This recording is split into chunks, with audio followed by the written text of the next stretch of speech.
Between November 15th and November 18th, more than 300 Iranians were killed during protests sparked by a hike in petrol prices. The government shut down the internet and blamed the killing on thugs, agitators, and foreign agents. A spokesman for Iran's judiciary said the bullets that killed people did not come from the service weapons of Iran's security forces. As internet access gradually came back, videos filtered out, making it clear who was doing the killing. An examination of more than 750 videos and photographs provides evidence of repeated and widespread killing of unarmed protesters.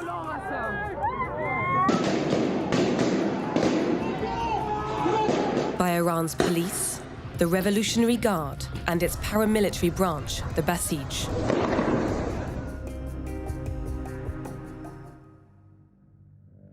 The announcement came overnight. Petrol prices going up by as much as 200%. Protests started that Friday in a handful of cities. The response was swift.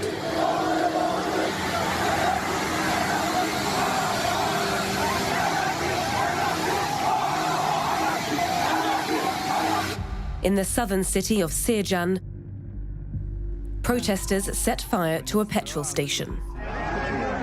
People were angry. They gathered in a square on the edge of the city. They moved toward the petrol storage depot, and one man tried to climb the fence. Security guard shot him in the head. It was the first death. The anger spread to more than 100 cities on Saturday, according to state media. A near-total national internet shutdown was put in place, with access by the end of the day at just 7% of ordinary levels.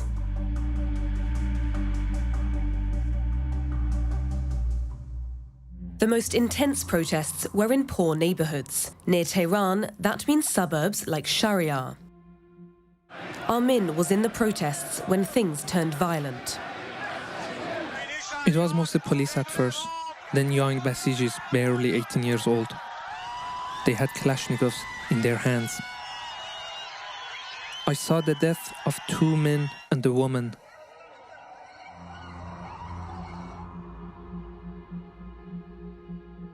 The woman was hit by a bullet in the back of her head on the corner of Ali Asra Street. She died instantly. Our observer, Armin, told us her name was Golnaz Samsami. She was with her 8-year-old son when she was killed, on her way to the medical lab where she worked. Other videos clearly show who was shooting in Shahryar that day. Take a look at this video. Protesters throwing stones, advancing on 2 uniformed police officers. The muzzle is down. These are not warning shots. So where did this happen? Take a look at this building. There's a sign, Andish Mandan. A search for that name on Google Maps in Persian brings us to a school in Farmandari Square.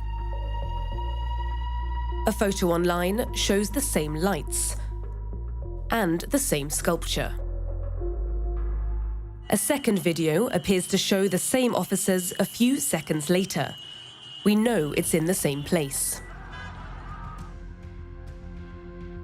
One of the officers tries to stop a car. The officer shoots. A man falls. Another video shows a different man on the ground, shot in the head.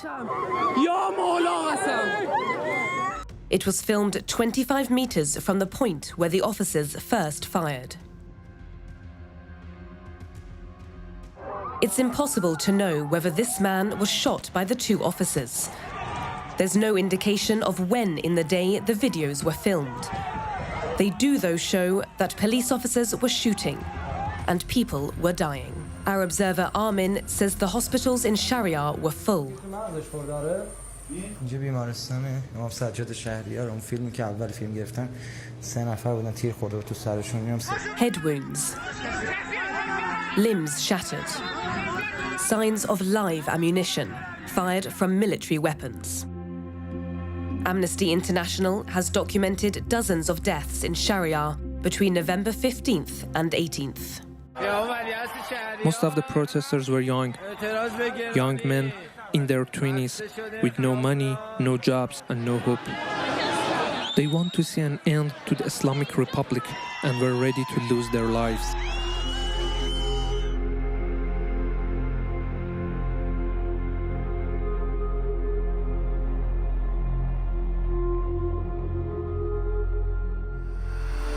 Marivan is an ethnically Kurdish city in the west of Iran, near the border with Iraq. Gunshots, people throwing stones, and a body lying in the street. This was on the city's Jomhuri Street, with its distinctive benches, fences, and lampposts. There's a pedestrian crossing and a building with red awnings. The video was filmed here. A few hours earlier, the exact same spot had been peaceful. But now it's a battle between citizens and these men in black. Who are they? In Iranian cities, regular police generally wear green uniforms.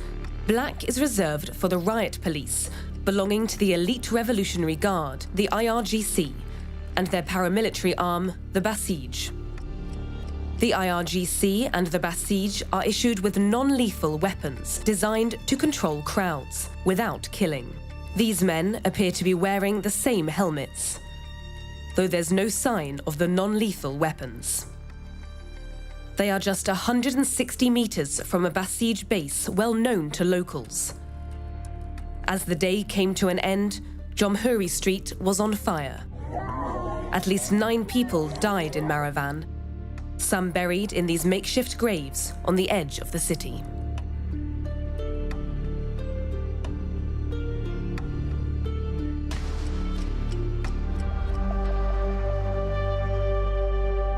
In Sadra, a suburb of Iran's 5th biggest city, Shiraz, there was little doubt about who was shooting. بسیجی‌ها رو می‌بینید که رو سر ساختمون دارن تیراندازی می‌کنن به سمت مردم. این سر ساختمون حوزه مقاومت بسیج. صدر شیراز 8 نفر تا حالا کشتن. بسکشا دیگه تیر. بالا پشتمون دارن میزنن. The Basij's base in Sadra is called Shahid Tavana. It shares a compound with the Sayyido Shohada Mosque. It's volunteers here celebrating the anniversary of Iran's 1979 Islamic Revolution. 2 videos document victims within meters of the compound. The first shows the body of a man lying just in front of the building. You see the same roof line, the same gate. The second shows a chaotic scene. A body on the ground. Then a group of people carrying someone. And then another group with another victim. A composite of different frames from the video allows us to confirm the location, the profiles of the buildings, the ridgeline of the mountains, and a container. 4 victims filmed within 10 meters of the Basij compound. Amnesty International has documented at least 6 deaths in Sadra. There's no estimate for the number of people injured. But we were able to talk to a nurse who works in the region. Her account is consistent with reports from medical personnel around the country. I work in an ICU in the Shiraz region. We have 8 beds in the unit, and all of them were filled by protesters injured with major gunshot wounds, not pellets from shotguns. They're all young men in their 20s. Most of them came in on the two worst days, Saturday and Sunday. We saw all kinds of injuries, in the lung, in the leg. We have some legs and hands that are going to have to be amputated. Police officers came into the unit every 6 hours to check on the patient's condition. They wanted to know when they'd be ready to leave. The police filled in forms for each injured protester. They wrote them in as thug or agitator, meaning that their care isn't covered by Social Security. They're going to have hospital bills of more than 25 million tomans. They're poor and they're young. How are they going to pay? The IRGC's deputy commander said it took the security forces 48 hours to put an end to the unrest. The Interior Minister gave an 84-minute interview about the protests. نیروهای زخمی و مجروح و مصدوم شده ما در حوزه نیروی انتظامی و بسیج و امنیتیمان 2 برابر نیروهای مصدوم شده است که در این حادثه مثلا آسیب دیدن. 2 برابر. این بحث خویشتن‌داری واقعا. He didn't say a word about any deaths. The internet blackout made it impossible for Iranians to share what they had seen.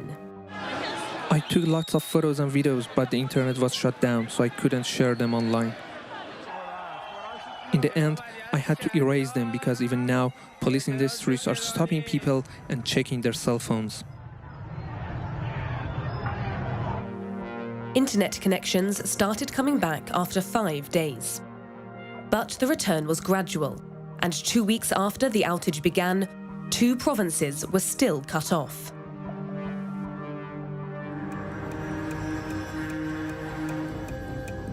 Internet service started coming back to Khuzestan on November 30th. And on December 3rd, this shaky video emerged online.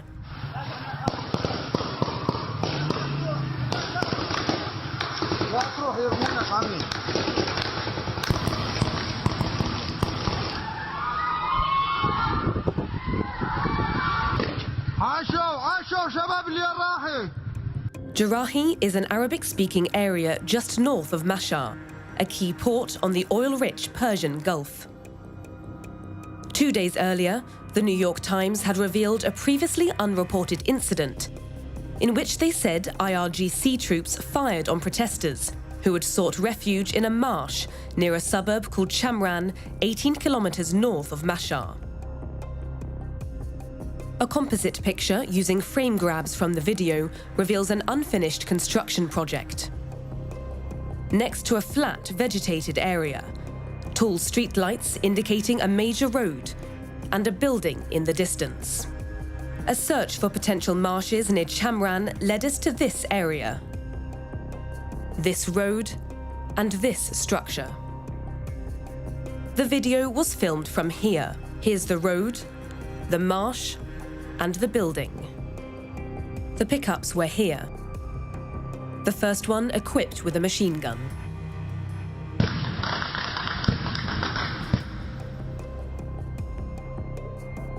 The biggest military presence in Mashhad is the IRGC Marines, responsible for security along the sensitive Persian Gulf coast.